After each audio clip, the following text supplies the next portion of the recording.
नमस्कार दोस्तों, मैं के लखनी आप सभी लोगों का वर्णमाला की क्लास में बहुत बहुत स्वागत है। जो कि संस्कृत को लेकर हम लोग बात करेंगे, एक एक पॉइंट को लेकर बात करेंगे। यहाँ से आपका ज़्यादा से ज़्यादा प्रश्न फंसने के चांसेस होते हैं। मैं ये भी कहूँगा आपके 80% यहाँ पर प्रश्न फंसने की चांसेस होते हैं, ठीक है। लेकिन ये थ्योरी है, थ्योरी हम कंप्लीट ओनली 30 क्लास में आपकी कंप्लीट कराने वाले हैं। आप 30 क्लास कवर कर लीजिएगा। आपको संस्कृत की कोई बुक नहीं, कोई प्रैक्टिस सेट नहीं लेने की जरूरत है। बहुत ही शानदार तरीके से हम लोग कवर कर रहे हैं। चलिए, तो आपको बिल्कुल जीरो से संस्कृत नहीं आ रही है, फिर भी आप इसको अच्छा कर जाएंगे। 30 क्लास में 30 नंबर आपके हैं। हर एक क्लास से आपके एक दो नंबर मिलेंगे। मतलब आपने 30 क्लासें अगर अच्छे से कवर कर ली हैं तो आपके 27-28 मार्क कहीं नहीं गए हैं। कोई भी रोक नहीं सकता उससे, ठीक है। हाँ, चलिए, तो सबसे पहले प्रश्न क्या बनता है, संस्कृत शब्द बना कैसे, संस्कृत शब्द क्या है, ठीक है। तो संस्कृत शब्द में क्या होता है, शम उपसर्ग है प्लस क्री धातु है। क्री धातु से अक्ता प्रत्यय होगा, बनेगा संस्कृत, ठीक है। क्या बनेगा, संस्कृत। अब बात आती है संस्कृत शब्द की व्युत्पत्ति हो गई। पूछ लेगा संस्कृत शब्द में उपसर्ग कौन सा है, तो ये उपसर्ग है। क्या है, उपसर्ग है। पूछ लेगा धातु कौन सी, तो ये धातु है। पूछ लेगा प्रत्यय कौन सा है, तो ये प्रत्यय है। ओके, सारी चीजें क्लियर है। उसके बाद बात करते हैं अगला पॉइंट। ये कहता है जब संस्कृत शब्द बन गया है तो इसका अर्थ क्या होता है, तो इसका होता है शुद्ध। यानी कि ये संस्कृत भाषा क्या है, सबकी माता है, जननी है सभी भाषाओं की। तो भैया शुद्ध होनी चाहिए, तो कहा कि शुद्ध, इसी के पर्यायवाची परिनिष्ठित, ठीक है, परिनिष्ठित, परिमार्जित या स्फुटित। अन्य नाम भी होते हैं, बहुत सारे नाम, परिमार्जित, स्फुटित, शुद्ध, स्पष्ट, ठीक है, इत्यादि। तो संस्कृत शब्द से यहीं से इतनी प्रश्न बनता है और हम एग्जाम की दृष्टि से कवर करेंगे। आगे बात करते हैं व्याकरण। व्याकरण शब्द कैसे बना, तो कहा कि बी और आंग, ये दो उपसर्ग हैं। बी और आंग दो उपसर्ग हैं। उसके बाद इसमें क्री धातु है। क्री धातु से लुट प्रत्यय होता है, लुट में अन बजता है, ठीक है। तो पूछेगा क्या, प्रश्न कैसे पूछेगा, ये आपकी व्याकरण शब्द की व्युत्पत्ति हो गई। ओके, व्याकरण करता क्या है, तो व्याकरण जो है नए नए शब्दों को जो शुद्ध करता है, मतलब सार्थक अर्थ देता है, उनको बनाता है, उत्पत्ति करता है। तो इसमें एक ये दोनों क्या हैं, उपसर्ग हैं। पूछ लेगा व्याकरण शब्द में कितने उपसर्ग हैं, दो उपसर्ग हैं। कौन कौन से, बी और आंग। उसके बाद क्री है, क्री क्या है, धातु है। लुट क्या है, ये प्रत्यय है, ठीक है। तो बनता है व्याकरण। और व्याकरण शब्द का अर्थ क्या होता है, नए नए शब्दों को बनाना, शब्दों को बनाना, ठीक है। अब जो शब्द बना देता है, बनाने के बाद शब्द जाते कहाँ हैं, तो उसका अनुसरण करने वाला जो है वो साहित्य, गद्य है, पद्य है, ये इन शब्दों का अनुसरण करता है, मतलब लेता है, अपनी गद्य इत्यादि की क्रिया करता है, ठीक है। इतनी चीजें सब क्लियर हैं, वेरी गुड। आगे बात करते हैं पॉइंट नंबर आगे। तो कहा कि त्रिमुनि, सभी जानते हैं, एक मिनट मुझे करना पड़ेगा। चलिए, त्रिमुनि कौन कौन से, सभी जानते हैं। तो त्रिमुनि में कौन कौन आते हैं, आपके पाणिनि आते हैं, आपके पतंजलि आते हैं, और आपके कात्यायन आते हैं। कात्यायन, कात्यायन का नाम है वर रुचि, बहुत पूछा गया प्रश्न। तो पाणिनि ने क्या लिखा, अष्टाध्यायी, नहीं मालूम है तो याद कर लीजिए, वेरी इंपोर्टेंट, व्याकरण ग्रंथ है। पतंजलि ने क्या लिखा, महाभाष्य लिखा है, ठीक है। और कात्यायन क्या है, ये वार्तिकार थे। इन्होंने आप देखेंगे लघु सिद्धांत कौमुदी एक जो वरदराज की है, ठीक है, लघु सिद्धांत कौमुदी एक है, उसमें वार्तिक सूत्र है। वार्तिक मतलब जो छूट गया है, जो परवणनी से छूट गया है वो उन्होंने कात्यायन ने लिखा है, उसे वार्तिक कहा गया है। ठीक है, तो यहां पर आप लोग याद रखिएगा वार्तिकार कौन है, वहां कहीं आप देखेंगे तो ऐसा लिखा होगा शॉर्ट में वार्तिक। ठीक है, हमेशा याद रखिए, जब भी आगे आएगा तो मैं बता दूंगा। वार्तिक को आप जो डाउट पढ़ेंगे वो वार्तिक के ऊपर है, संधि के, तो वहां भी आपके मिल जाएंगे, देखने को मिल जाएंगे। ओके, इतनी चीजें सारी क्लियर हुई कि नहीं हुई आपको। आगे बढ़ते हैं। अब अष्टाध्यायी व्याकरण, जो अष्टाध्यायी है व्याकरण के महत्वपूर्ण कुछ बिंदु हैं, उनको ध्यान रखिएगा, यहां से बहुत प्रश्न बनता है। अष्टाध्यायी में कितने अध्याय हैं? 8 अध्याय हैं। प्रत्येक अध्याय में 4-4 पाद होते हैं। कुल कितने पाद हो गए? तो 8 चकु 32 पाद हो गए टोटल। ठीक है, अष्टाध्यायी का पहला सूत्र कौन सा? वृद्धि राधैच। और अंतिम सूत्र कौन सा? अ। ठीक है, याद रहेगा कि नहीं रहेगा? समझ गए इतनी चीजें? हाँ, कैसा है ग्रंथ ये? तो व्याकरण का ग्रंथ है। इसमें केवल सूत्र ही लिखे गए। लगभग कितने हैं? तो लगभग आपके 4000 हैं। ठीक है, अगर आपका कहीं कहीं ऐसा मिले 3995 और 4000 ऑप्शन ना हो तो आप इसको लगाइएगा। अगर वैसे तो क्योंकि इसमें लगभग की बात चल रही है और प्रश्न यही पूछा जाता है लगभग कितने हैं या कितने हैं। ऑप्शन 395 ना हो तो आप 4000 लगा के आइएगा, क्लियर हो जाएगा। ठीक है, इतनी सभी को क्लियर बात है। एक एक पॉइंट को लेकर मैं बात कर रहा हूं। अब देखिए स्वर या अच, स्वर कितने कहेंगे, अच किसे कहेंगे? तो स्वर का दूसरा नाम है अच। ठीक है, स्वयं राजन्ते इति स्वरा, कहा कि स्वयं में जो राजा है, मैं केवल याद करने के लिए बता रहा हूं, इसका ये अर्थ नहीं है। स्वयं में जो अपने में राजा है वो स्वर है। मतलब राजा कौन होता है? राजा वही व्यक्ति होता है जो केवल किसी की सहायता नहीं लेता है,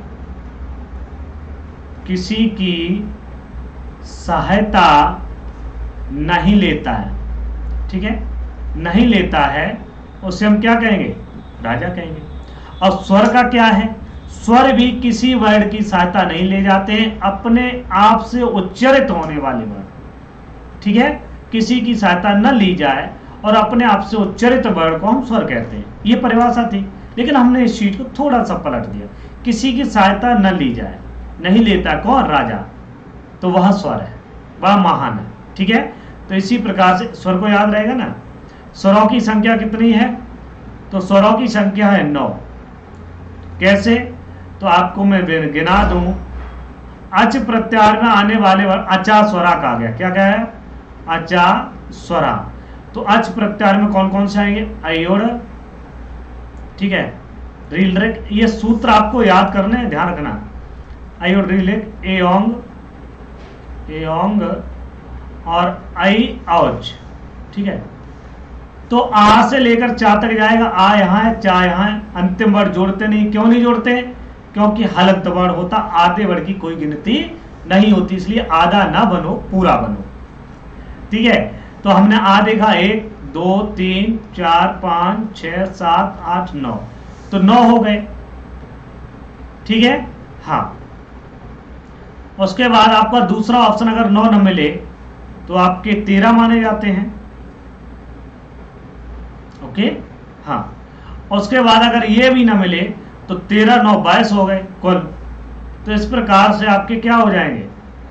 ऑप्शन में 3 कोई ना कोई मिलेगा, 9 13 22। ओके, तो स्वरों की संख्या कितनी है? 9 13 22। अगर 22 ना मिले तो 13 ना मिले तो 9। अगर पहली बात सब तो होंगे नहीं, ये तो लिख के ले लो। ठीक है, हाँ। आगे बात करते हैं। आज हम वर्णमाला को एक ही क्लास में कवर करने वाले हैं। वर्ण विचार या वर्ण 2 प्रकार के होते हैं। तो भैया वर्ण 2 प्रकार के होते हैं। कौन कौन से वर्ण 2 प्रकार के होते हैं? एक व्यंजन वर्ण और एक स्वर वर्ण। तो स्वर वर्ण, व्यंजन वर्ण। वर्ण किसे कहेंगे? वर्ण अथवा अक्षर।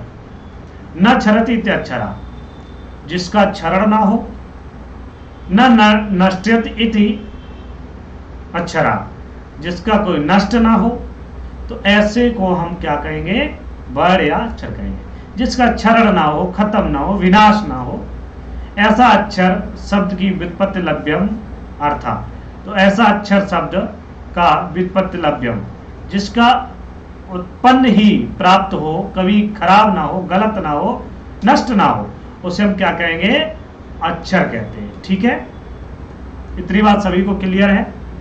चलिए अब आगे बात करते हैं मूल स्वर। मूल स्वरों की संख्या कितनी है, 5। कौन कौन से हैं, आ, ई, उ, री और री। ठीक है, संयुक्त स्वरों की संख्या कितनी है, तो इनकी संख्या 4। ओके, कितनी है, 4। कौन कौन से, ए, ओ, आई और औ। ठीक है, पूछ लेगा। ये गुण संधि वाले अक्षर भी कहे जाते हैं, गुण संधि अक्षर, संधि अक्षर। ठीक है, हाँ, मतलब गुण संधि नहीं, संधि अक्षर कह सकते हैं, क्योंकि इसमें वृद्धि भी आ जाती है, इसे संधि अक्षर कहते हैं। क्या कहेंगे, संधि अक्षर। नोट, आपके यम कितने होते हैं, तो यम आपके 4 होते हैं। कौन कौन से, कु, खू, गु और गु। ठीक है, तो याद रखना यम की संख्या कितनी होती, 4 होती है। ये निकल के आता है, यम आप पढ़ते नहीं, प्रश्न बन जाता, कहीं ना कहीं गलत हो जाता। ओके, क्लियर है। आपको वर्णमाला की पूरी गिनती बताऊंगा कि आपके 63 और 64 हुए कैसे। ओके, हाँ, पढ़ते जाइएगा, 2-3 बार इसको देख लेना, अच्छा हो जाएगा। अब स्वरों के भेद आ गए, मूल स्वर पढ़ लिए, संयुक्त स्वर पढ़ लिए, यम पढ़ लिए बेसिक तरीके से। अब हम केवल स्वरों की बात करेंगे। तो स्वर के भेद कितने होते हैं, तो 3 होते हैं। ठीक है, जिसमें आपका ह्रस्व को ही हम लघु कहते हैं, लघु को ही हम मूल कहते हैं, मूल को ही हम एक मात्रक कहते हैं। भैया एक मात्रक क्यों कहते हैं, मूल तो आपने अभी पढ़ लिया इसलिए मूल हो गया, लघु माने छोटा होता है, ह्रस्व माने छोटा, लेकिन एक मात्रक क्यों कहते हैं। एक मात्रक का मतलब होता है कि जिसमें बहुत क्षण भर का समय लगे। एक मात्रक का मतलब होता है जिसमें क्षण भर का समय लगे, किसमें, बोलने में, उसे हम एक मात्रक कहते हैं। ये कितने होते हैं, ये भी 5 होते हैं। कौन कौन से, आ, ई, उ, री और रे। ठीक है, उसके बाद आता पॉइंट नंबर 2, दीर्घ माने बड़ा, गुरु माने बड़ा, द्विमात्रक माने जिसमें क्षण भर से दुगना, क्षण भर से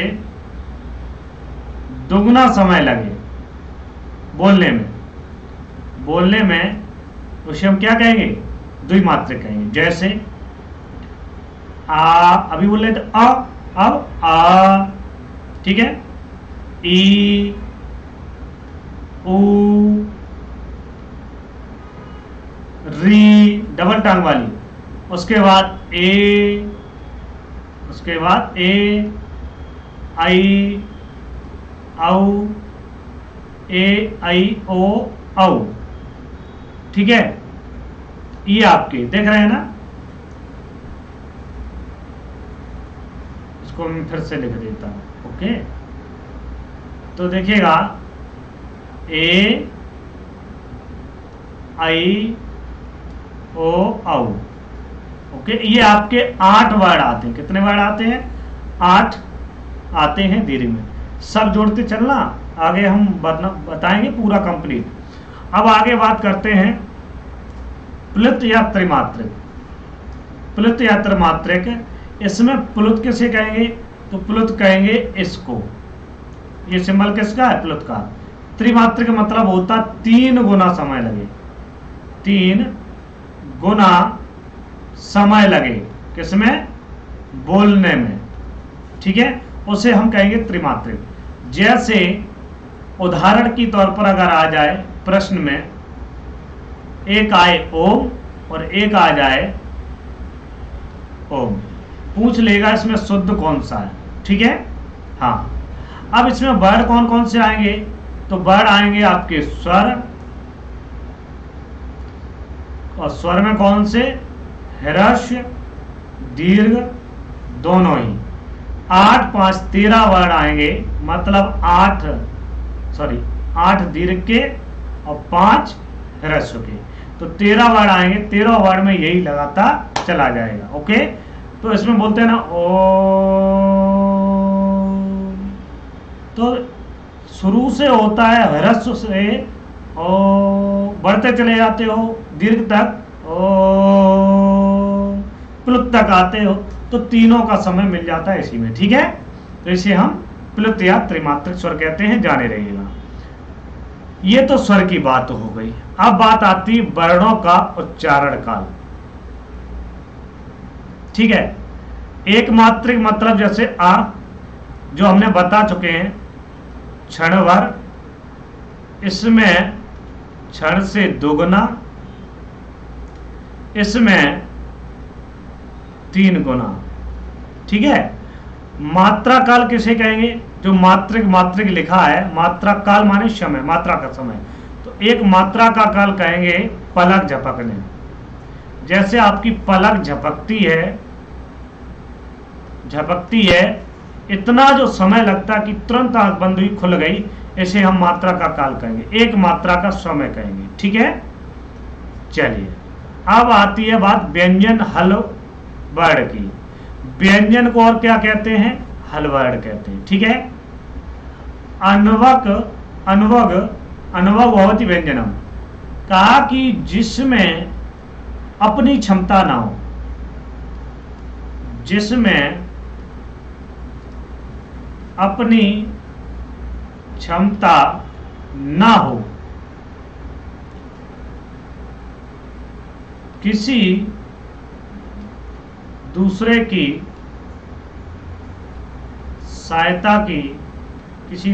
सहायता की आवश्यकता हो, उससे हम व्यंजन कहेंगे। हम अपनी भाषा में आपको समझा रहे हैं, डेफिनेशन कोई भी अर्थ यही निकलेगा।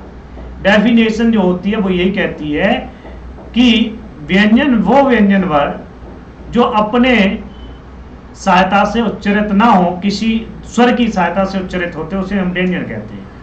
ऐसे वर्ड जो स्वर की सहायता से उच्चारित होते हैं, उसे हम व्यंजन कहते हैं। वही बात हमने अपने शब्दों में घुमा के कही है, यहाँ पर सीधी शब्दों में कही है, आपके बेसिक चीज से जोड़ते हुए।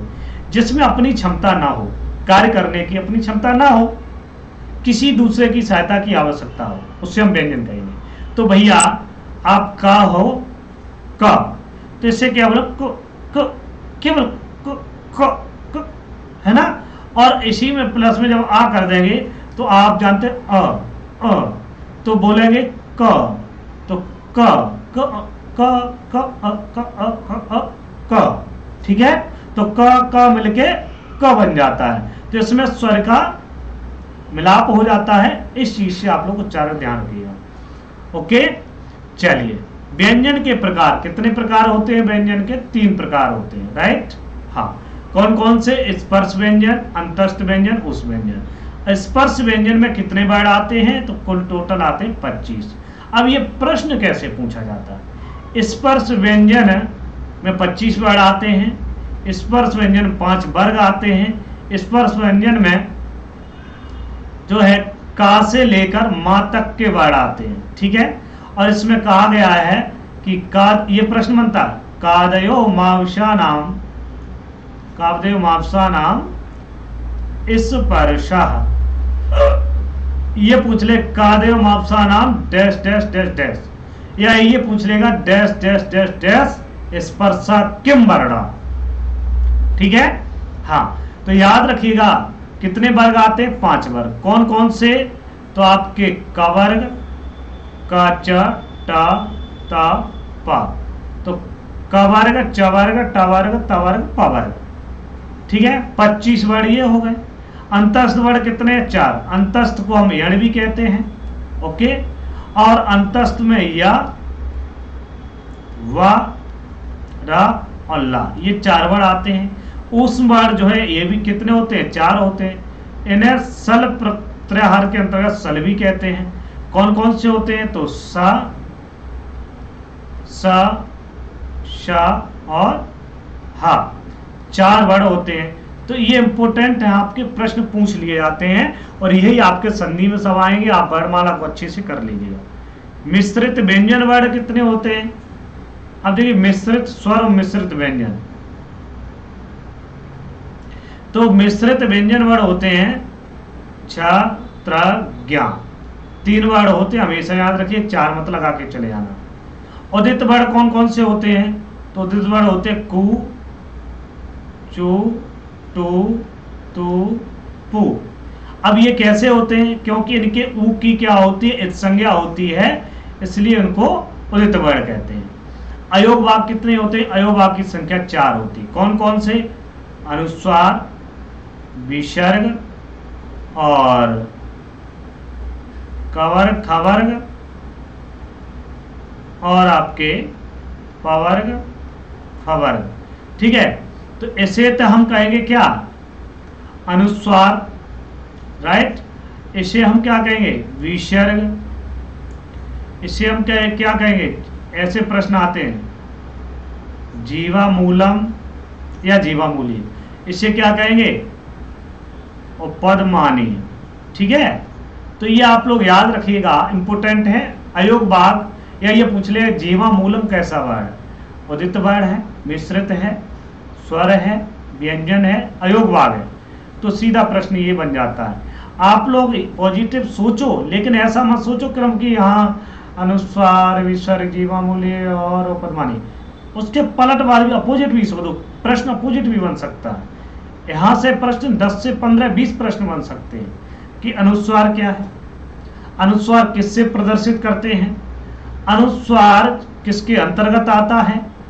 ठीक है, अनुस्वार का उच्चारण स्थान क्या है, अनुस्वार जो है अयोग भाग है या नहीं है।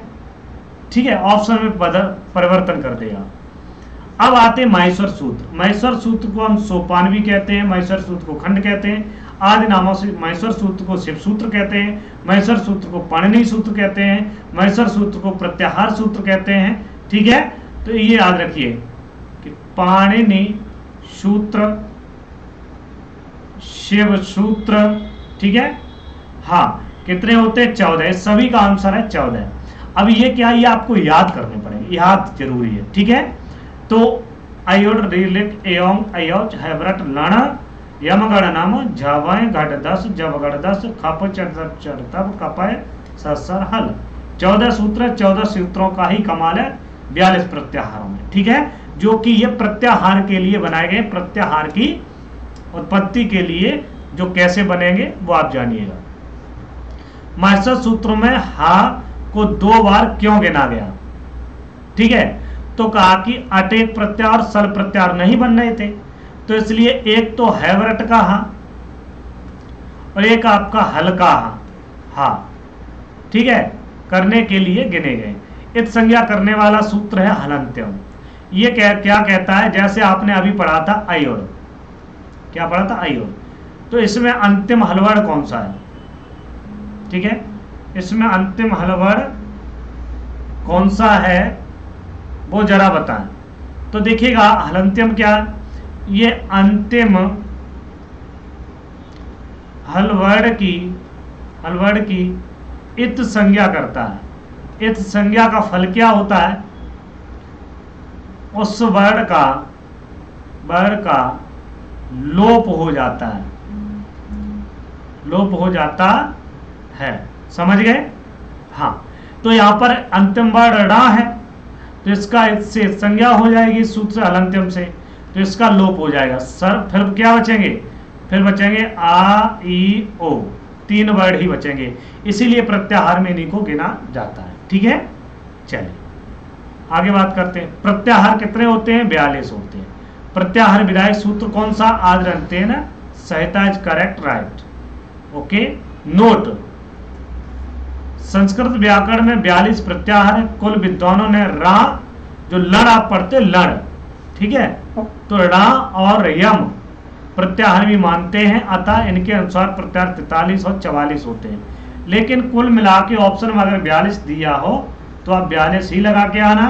अगर ये कहा जाए कि अन्य विद्वानों के मत में कितने प्रत्याहार हैं, तो ऑप्शन में 43 या 44 दिया होगा, कोई लगा के आना, ठीक है। या आपका ऐसा दिया हो 42 या 43, ठीक है, और कहीं में दिया हो 45, 41, 40, तो आप लोग इसको लगा के आना, ठीक है, कोई डाउट नहीं होना चाहिए।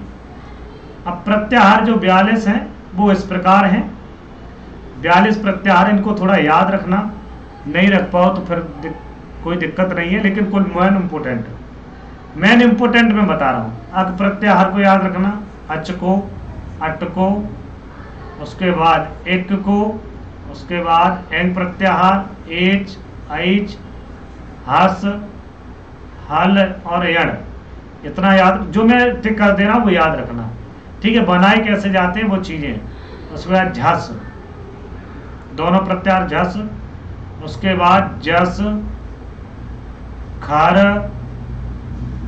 सर और सल, लगभग 1 2 3 4 5 6 7 8 9 10 11 12 13 14 15 16 प्रत्याहार आप लोग याद रख सकते हैं, जिसमें आपको यहां से कहीं ना कहीं प्रश्न मिल ही जाएगा। तो आप लोग इनको देख लीजिएगा प्रत्याहार, ठीक है, हाँ, कोई दिक्कत। चलिए आगे बढ़ते हैं। कुछ विद्वानों रा और यम प्रत्याहार को माना है 43 44, ये आप पढ़ चुके हैं। अब बनाएंगे कैसे, ठीक है, बनाने की बात आती है। तो जैसे मैंने यहां से एक ले लिया, पीछे से कोई ले लो, एक प्रत्याहार ले लिया, कौन सा ले लिया, एक प्रत्याहार ले लिया। अब आपको 14 सूत्र याद करने पड़ेंगे, ध्यान रखना।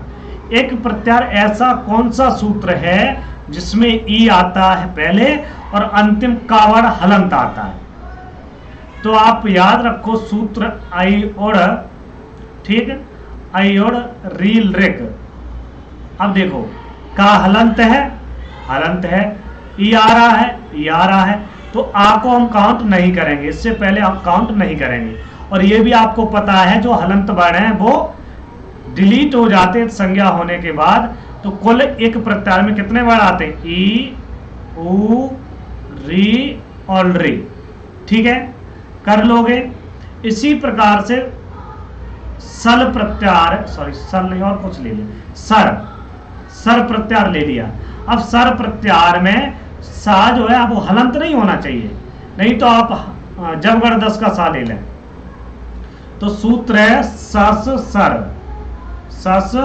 सर, देखो सा से स्टार्ट हुआ है, सा है, रा हलंत है, रा का लोप हो जाएगा सा, तो सा तीनों आ जाएंगे, ठीक है, क्लियर है। और हल प्रत्याहार में सभी, अरे यार, व्यंजन वर्ण आ जाते हैं, ठीक है, वर्ण आ जाते हैं। और अच प्रत्याहार में सभी स्वर आ जाते हैं, ठीक, इतनी चीज सभी को क्लियर है। चलिए आगे बढ़ते हैं। वर्णों का उच्चारण स्थान,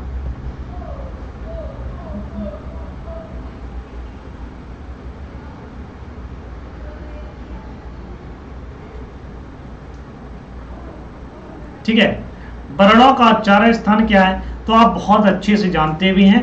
तो आ, कु, हा, विसर्ग, तो आ से छोटा या बड़ा, कु से मतलब का वर्ग, ठीक है, हा से मतलब हा, तो मैं यहां लिख दे रहा हूं आ या छोटा बड़ा, या कु मतलब का वर्ग, उसके बाद हा, उसके बाद विसर्ग, चारों का उच्चारण स्थान कंठ है।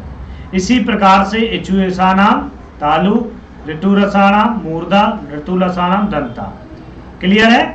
तो ऋतु मतलब ऋतु माने तवर्ग और ला और सा, ठीक, इसमें री टू माने टवर्ग, रा और सा, समझ गए। तो इनका उच्चारण स्थान क्या होगा, दंत होगा, मूर्धा होगा, तालु होगा, कंठ होगा। उपु पद्मान या नाम ओष्ठो, तो पद्मानिया नाम यमगणना नाम नासिका च एदौ तो, इसको ध्यान रखिए। ए और ए का उच्चारण स्थान कंठ तालु है, ओ और औ का उच्चारण स्थान जो है कंठोष्ठ है। यहां से प्रश्न बहुत बनता है। आगे बात करते हैं वकार से दंतोष्ठ।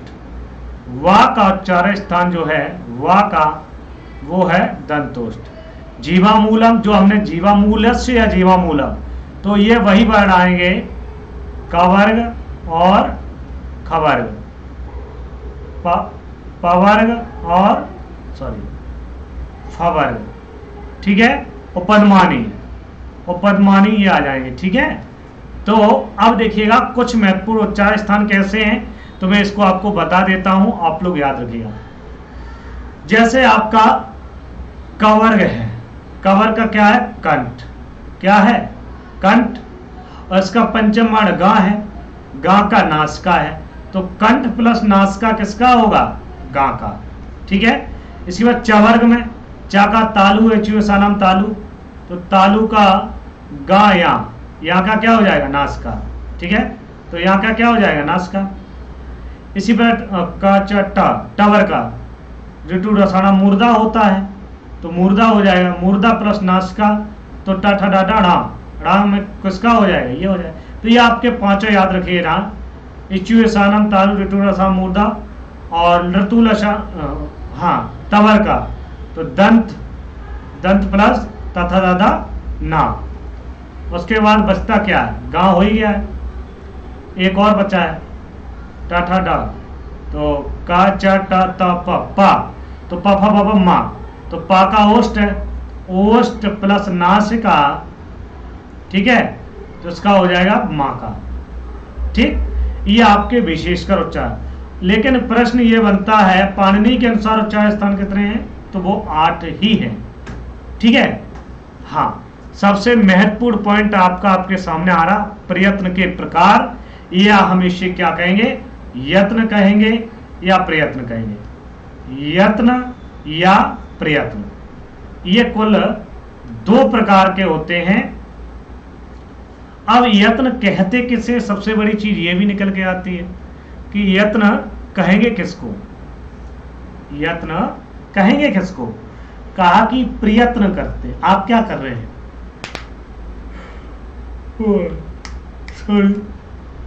आप कर क्या रहे हैं, आप प्रयत्न कर रहे हैं, आप मेहनत कर रहे हैं, किसके लिए जॉब के लिए। तो वर्णों के उच्चारण करने की जो चेष्टा है, चेष्टा मतलब मैं चाह रहा हूं कि मैं उच्चारण करूं, उसे हम यत्न कहते हैं।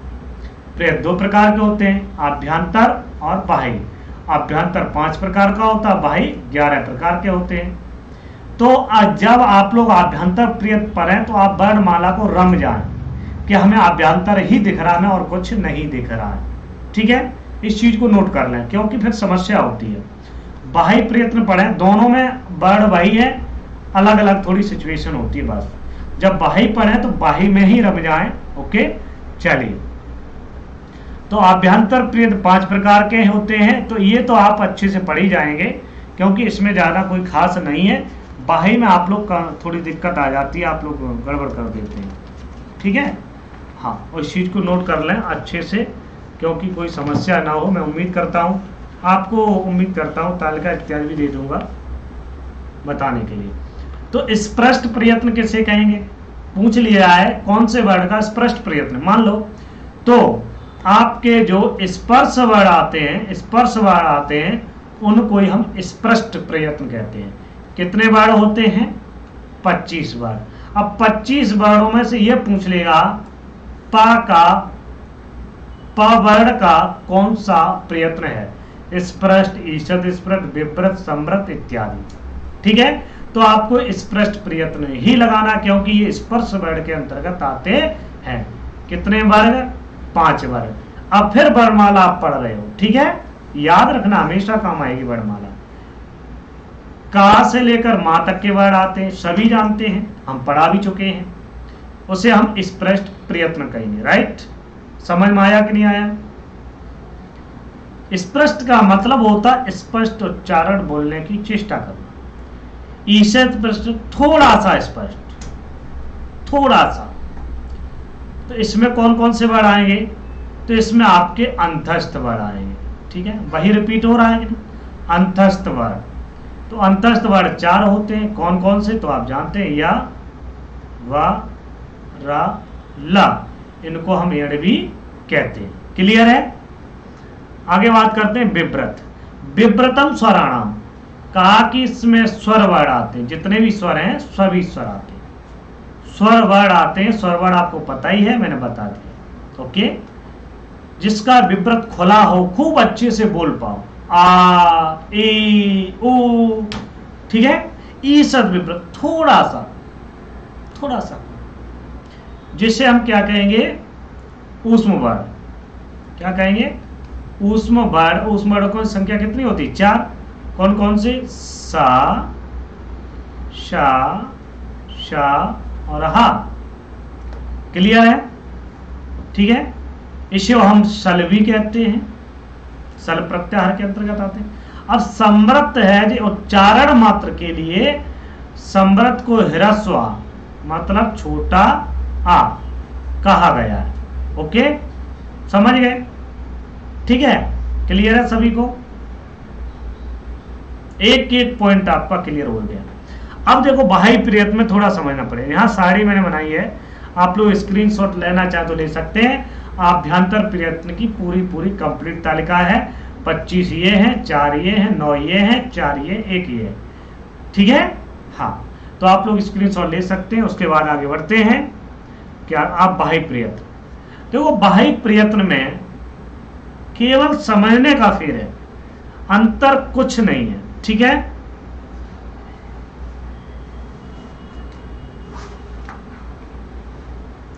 आभ्यंतर का मतलब क्या था, आभ्यंतर माने अंदर ही, और बाह्य मतलब जो बाहर निकलता।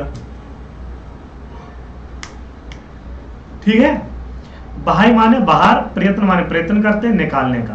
कितने, 11 चीजों का। तो उसमें पहले हम पढ़ेंगे व्यवहार, श्वास, अघोष। प्रत्येक वर्ग में पहला, दूसरा, स वर्ड आते हैं। ठीक है, स मतलब हा नहीं आता। ऊष्म वर्ड, ऊष्म वर्ड मतलब हा को छोड़कर। ठीक है, याद रखना, हा को छोड़कर। तो भैया देखिएगा, आपको मैं बता ही दे। ठीक है, 12 और 3 ये वर्ड हो गए, तो कुल हो गए 15। लेकिन याद रखने के लिए मैं एक चीज बता रहा हूं, विवाद, श्वास, अघोष को। इसमें जो सबसे अच्छा याद करने का तरीका खर प्रत्याहार, इसको बनाना सीखे। खर प्रत्याहार कहां से बनेगा, तो आपका सूत्र है ख, फ, छ, ठ, थ, च, ट, त, व। ख, फ, छ, ठ, थ, चट, तव। फिर आता है कपय, फिर ख, फ, छ, ठ, चट, तव, कपय। फिर आता स, स। महेश्वर सूत्र 3 आप याद कर लीजिएगा, आपका व्यवहार, श्वास, वो सब आ जाएगा। तो वही तो है, वर्ग का दूसरा पहला वर्ग तो दे देखो, का खा दूसरा वर्ग, पा फा दूसरा, चा छा दूसरा, टा ठा दूसरा, ता था दूसरा, चा पहला, टा पहला, ता पहला, का पहला, पा पहला। ठीक है, उसके बाद अंतस्थ वर्ग सा। हा क्यों नहीं आता, इसलिए नहीं आता। ठीक है, तो आपके कौन कौन से वर्ड आएंगे, खा, फा, छा, ठा, त, चा, ट, त, का, प और सा। बहुत लोग बहस कर जाते इस पर कि ये हा आता उस वर्ड, तो उस वर्ड कैसे हो गया। तो भैया उसका सैल्यूशन मैंने दे दिया आपको। ठीक है, ये सारे वर्ड क्या रहेंगे, हलंत रहेंगे। ओके, क्योंकि व्यंजन वर्ड है। तो ये आपके कहाँ आएंगे, व्यवहार, श्वास, अघोष, याद रखिएगा। क्लियर है, आगे बात करते हैं। अब दूसरा पॉइंट है, 3 हम पढ़ चुके, संवार, नाद, घोष। प्रत्येक वर्ग का तीसरा, मतलब 3, 1 2 तो पढ़ चुके, 3 4 5, 345। और अंतस्थ, अंतस्थ में सभी आएंगे, 4 वर्ड आएंगे अंतस्थ। अब इसमें क्या करना है आपको, इसमें एक हस प्रत्याहार है। देखो एक ही चीज याद रखो ना, क्यों अल्प अंतस्थ रखो, वर्ग का तीसरा चौथा रखो। संवाद, नाद, घोष में हसा, संवारा, नादा, घोषाश्च सीधा कहा गया। तो यहाँ क्या होगा, है बरट लण यमगढ़ नम झावाएं घट दस जव गढ़ दस। ठीक है, ये आपके हो जाएंगे। तो भैया यहाँ पर कौन कौन से वर्ड आएंगे देख लो। तो हा या व र, ठीक है, टा की संज्ञा, ला की संज्ञा, माँ की संज्ञा, या की, सा की, श, ला या मगाड़ा न, झव घड़ ध, जव गढ़ द। ठीक है, तो ये सभी वर्ड कहाँ जाएंगे, तीसरा चौथा। तो ये तीसरा वर्ड है, चौथा वर्ड है, पांचवा है। तो देखिएगा अंतस्थ वर्ड जो है यवरल को छोड़ करके। ठीक है, तो आप देख लीजिएगा। तो हस प्रत्यार में आएगा, तो हाय वर ला, ठीक है, ये हलंत हो जाएगा। उसके बाद या म ग न, ठीक, ये आएंगे वर्ड ये। उसके बाद आएंगे झा भ घा ढ ध, और उसके बाद ज ब ग ड द, तृतीय वर्ड सारे के सारे आ गए। ठीक है, तो ये आपके कुल मिला के कहाँ आएंगे, केवल एक मात्र याद रखने से आपको कंप्लीट हो जाएगा कि संभार नाद घोष, हसा संभारा नादा घोषाश्य, तृतीय चौथा पांचवा वर्ड। इतनी चीज आप यही माइंड में सेट रखिएगा। आगे बात करते हैं अल्पप्राण वर्णों की संख्या कितनी होती है। तो 19। अल्पप्राण मतलब होता है कम श्वास वाला, जिसकी कम श्वास से उच्चारण। प्रत्येक वर्ग का पहला, तीसरा, पांचवा वर्ड। भाई अंतरात्मा की बात कह रहा हूं। आर्टिकल 135 में अंतरात्मा से मैं बात कर रहा हूं। ठीक है, हाँ, अंतरात्मा का मतलब है अंतस्थ वर्ड। आर्टिकल 135 से अंतस्थ वर्ड निकलते हैं हमारे, अंतरात्मा से दुआ निकल रही है या बुरे वर्ड निकल रहे हैं कि आपका ऐसा हो जाए, वो है अल्पप्राण। ठीक, तो पहला वर्ड का, च, ट, त, प।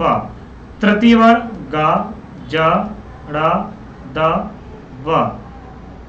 ठीक है, और पंचम वर्ड ग, य, ड़, न, म।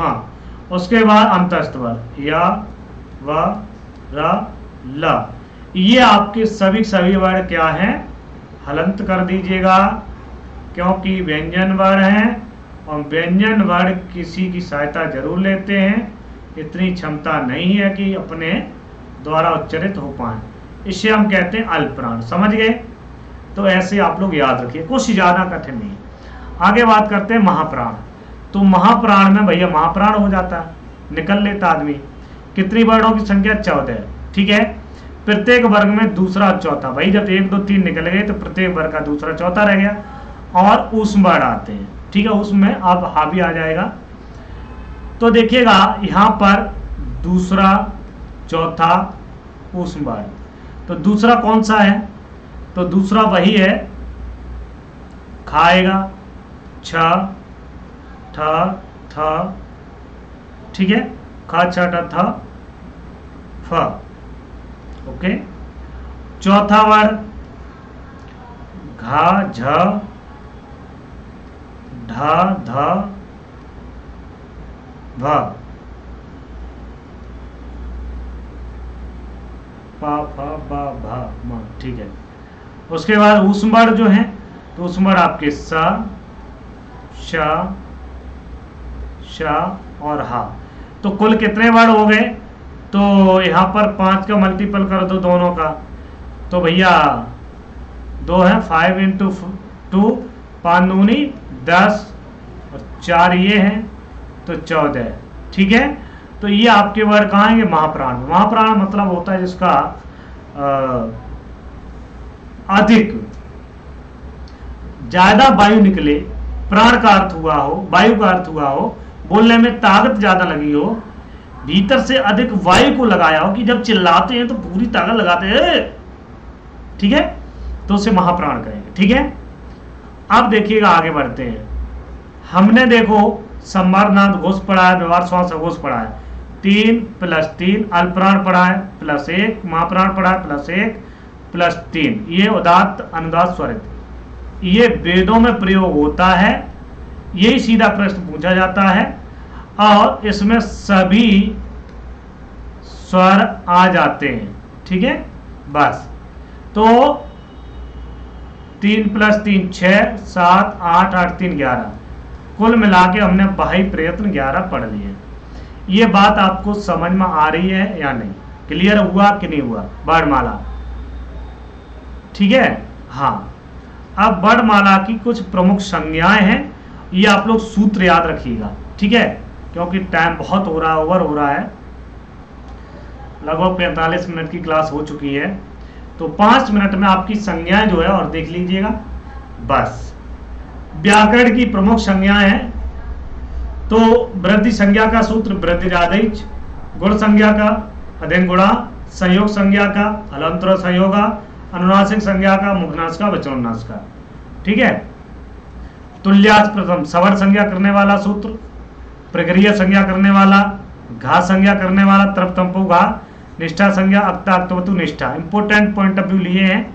सर्वनाम संज्ञा करने वाला सर्वाधीन सर्वनामानी, अव्यय संज्ञा करने वाला सूत्र स्वरादि निपात अव्ययम, विभाषा संज्ञा वाला नवेति विभाषा, संप्रसारण संज्ञा करने वाला इंगड़ा संप्रसारणम, टी संज्ञा करने वाला सूत्र अचोन्त्याद टी, उपदा संज्ञा करने वाला सूत्र अलोन्त्याद पूर्वदा, नदी संज्ञा करने वाला सूत्र यू स्त्राक्यो नदी, और शेषो घैसक घी संज्ञा करने वाला, घी संज्ञा करने वाला शेषो घैसक की। ठीक है, पद संज्ञा करने वाला सूत्र है सप्तगंतम पदम, संहिता संज्ञा परासर्गता संहिता, सत संज्ञा तौ सत, सत्री सानस प्रत्यय की सत संज्ञा होती है, अर्थवा धातुर प्रत्यय प्रातिपदिक, पदापदिक संज्ञा करने वाला सूत्र है अर्थवा धातुर प्रत्यय प्रातिपदिकम, उपसर्ग संज्ञा करने वाला उपसर्ग क्रिया योग है उपसर्ग संज्ञा। कुछ महत्वपूर्ण ये बिंदु हैं। स्थानीय आदेश क्या है? स्थानीय जो स्थान पर बैठा रहता है आदेश, वो इसी के स्थान पर जबरदस्त चढ़ जाता है। ठीक है, तो आदेश को क्या कहेंगे? शत्रुवत, शत्रु के समान होता है। जबरदस्ती इस स्थान पर, जैसे मैं बैठा हूं तो ये शत्रु आएगा, कहेगा हटो यहाँ से, नहीं हट रहे तो हम ऊपर बैठ जाएंगे, हटो यहाँ से, जबरदस्ती उसको ऊपर बैठ जाना।